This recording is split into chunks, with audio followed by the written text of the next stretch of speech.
नमस्कार, मी सारिका गागरे, तुमची personal finance expert. नेहमीप्रमाणेच आपण एक युट्यूबचा व्हिडिओ घेऊन आलाय, पण हा नेहमीच्या व्हिडिओ सारखा नसणार आहे. आपण याच्याबरोबर सध्याच्या मार्केटवर जो आपण डेटा किंवा अनालिसिस केलाय ते बघणार आहोत. ही सेम पीपीटी मी माझ्या लाईव्हला सुद्धा चालवली होती. मंडेला आपलं इन्स्टा लाईव्ह असतं तेव्हा मी चालवली होती आणि तेव्हा बऱ्याच जणांच्या कमेंट्स होत्या की मॅडम आम्हाला हे परत ऐकायचंय, परत डेटा बघायचा, म्हणून आपण हा युट्यूबचा व्हिडिओ बघतोय. याच्यामध्ये आपण 26 इयरचा जो डेटा आहे तो पूर्ण यूज केलेला आहे आणि त्याच्यातून खूप इंटरेस्टिंग फॅक्ट्स आपण काढलेले आहेत. तो 26 इयर्सचा हा डेटा आहे.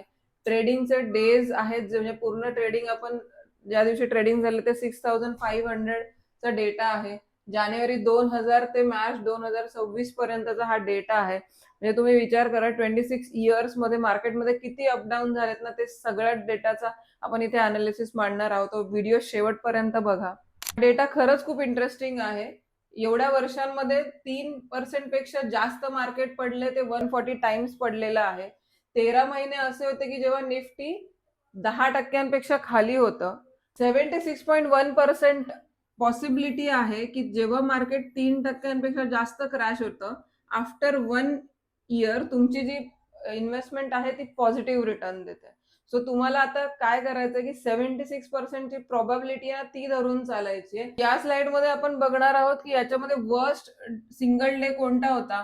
सो 23 मार्च जो आपला कोविडचा फॉल होता, तो एका दिवशी मार्केट जास्त स्टीप किंवा जास्त फॉल झालं होतं. That was -13%.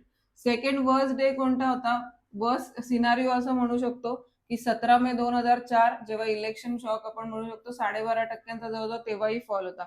Third worst day कोणता होता, ग्लोबल फायनान्शियल क्रायसिस.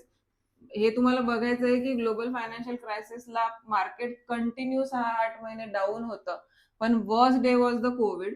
24 ऑक्टोबरला 2008 ला मार्केट निगेटिव्ह होतं आणि most crashes in one month. October 2008 मध्ये 15 आउट ऑफ 23 ट्रेडिंग सेशन असे होते की जे निगेटिव्ह होते किंवा जेव्हा क्रॅश होत होतं मार्केट. जसं मी तुम्हाला सांगितलं की 2008 मध्ये खूप जास्त वेळ मार्केट पडत होतं. ठीक आहे. आणि लॉंगेस्ट क्रॅश फ्री स्ट्रेच म्हणजे असं जेव्हा की मार्केट क्रॅश नाही झालंय, म्हणजे काय 10-20% खाली नाही गेलंय, तो म्हणजे 2010 ते 2013, म्हणजे फक्त 3.5 वर्ष असं होतं की जेव्हा मार्केट एकदम स्टेबल होतं, त्याच्यामध्ये काही व्होलॅटिलिटी नसते. सो मार्केटचं नेचरच असं आहे की ते तुम्हाला पॉझिटिव्ह निगेटिव्ह रिटर्न्स देत असतं. सो हा अजून एक डेटा आहे ज्याच्यामध्ये मंथली जो फॉल आहे, महिन्याचा फॉल, तो 10% पेक्षा जर जास्त असेल, असे 13 इव्हेंट झालेले मार्केटमध्ये 2000 ते 2026 मध्ये. इथे सगळे इव्हन आपण सगळे जे इव्हेंट आहेत ते कॅल्क्युलेट केलेले आहेत. पण सगळ्यात इंटरेस्टिंग डेटा हा आहे की एका महिन्यानंतर किंवा एका वर्षानंतर किती पॉझिटिव्ह रिटर्न्स झालेले आहेत. तो सगळ्यात मेजर जो क्रायसिस होता इथे तो आहे 15%. 2001 मध्ये सगळ्यात जास्त मार्केट फॉल झालं होतं. 2008 मध्ये 27% मार्केट फॉल झालं होतं. एका महिन्यात ते -4% थोडंसं रिकव्हर झालं आणि एक वर्षाने 72% प्लस होतं. ठीक आहे. इथे आज आपण बघू शकतो मे 2004 मध्ये मार्केट -16% होतं. तिथे एका महिन्यामध्ये ते रिकव्हर झालं आणि नंतर ते 39% होतं. सेम पुढेही झालं. इव्हन कोविडमध्येही 68% त्याने पॉझिटिव्ह रिटर्न्स दिलेले आहेत. सेम आपण इथे काउंट केलंय की 13 मध्ये 9 वेळा असं झालंय की मार्केट एक वर्षानंतर पॉझिटिव्ह झालंय. ऑक्टोबर 2008 मध्ये वर्स्ट होता तेव्हा -27%चा फॉल होता, तेव्हाही 72% एक वर्षानंतर रिटर्न्स बनले होते. सो तुम्हाला आता काय करायचंय, तुम्हाला आता इन्व्हेस्टेड राहायचंय, फ्रेश अमाऊंट इन्व्हेस्ट करायची, ऍव्हरेजिंग करायचंय.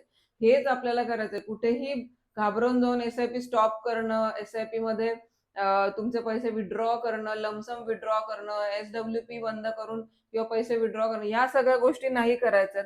इथे बघा कोविडमध्येही एका वर्षानंतर 69%चे रिटर्न्स आहेत. सो मी असं नाही म्हणणार की इथे तुमचं आता युद्धच थांबलंय आणि इथून पुढे खूप खूप मार्केट वरती जाणार आहे. याच्यापेक्षाही वर्स्ट सिच्युएशन असू शकते. सो या वर्स्ट सिच्युएशनला तुम्हाला अपॉर्च्युनिटी मध्ये कन्वर्ट करायचं आहे. सो परत हा तुम्हाला कॉन्फिडन्स देणारा डेटा आहे. याच्यामध्ये आपण बघू शकतो की किती पर्सेंट चान्सेस आहे की तुम्हाला पॉझिटिव्ह रिटर्न्स देणार. So 1 month returns after 3% crash आणि 1 year returns after 3% crash. So एका महिन्यामध्ये 58% चान्सेस आहेत की तुमचे पैसे जे आहेत जे क्रॅश नंतर पॉझिटिव्ह होऊ शकतात. तर आपण जेव्हा एक वर्षाचा डेटा बघतोय की जिथे आपल्याला 76% चान्सेस आहे की तुमचे 1 इयरचे रिटर्न ऍव्हरेज 24% पर्यंत तरी जाऊ शकतात. सो एखाद्या वर्षी 60% मिळाले, एखाद्या वर्षी 5% मिळाले, पण ऍव्हरेज आपण 24% काढलंय. सो ऍव्हरेजली असं म्हणू शकतो आपण 24% पर्यंत रिटर्न तुम्हाला मिळू शकतात इफ तुम्ही आत्ताच्या ज्या करेक्शन झालेल्या मार्केटमध्ये पैसे टाकले तर. सो याच्यातून आपण काय शिकलो की crashes are temporary.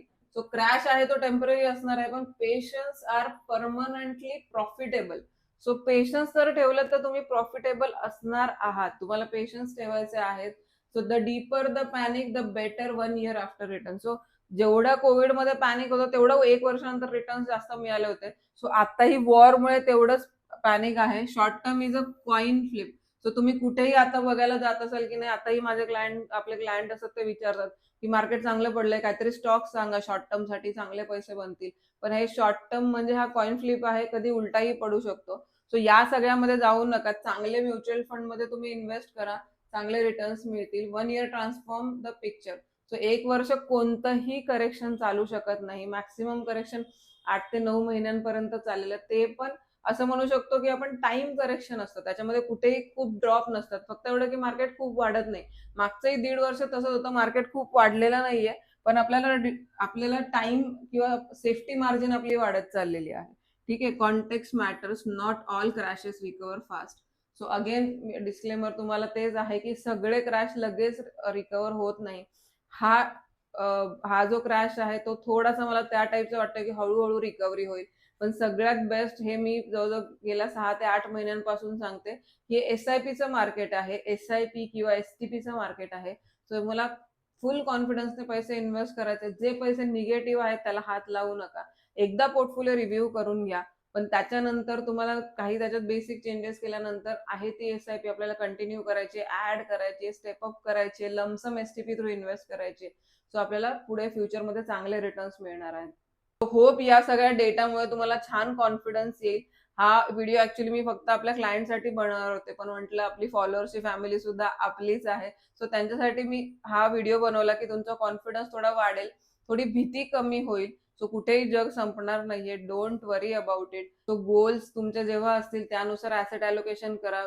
Please through MFD mutual fund डिस्ट्रीब्युटरच त्यांच्या थ्रूच इन्व्हेस्ट करा. व्यवस्थित तुमचं इन्व्हेस्टमेंट प्लॅनिंग करून घ्या. नाही तुम्हाला जर असं वाटतंय की मी तुमची as a mutual fund adviser असावी, तर नक्की मला कनेक्ट करा. दिलेले नंबर्स आहेत इथे, तुम्ही कॉल करू शकता. माझे हँडल्स दिले, तिथे फॉलो करा आणि मला मोटिवेट करण्यासाठी युट्यूबला सुद्धा सबस्क्राईब करा. थँक्यू.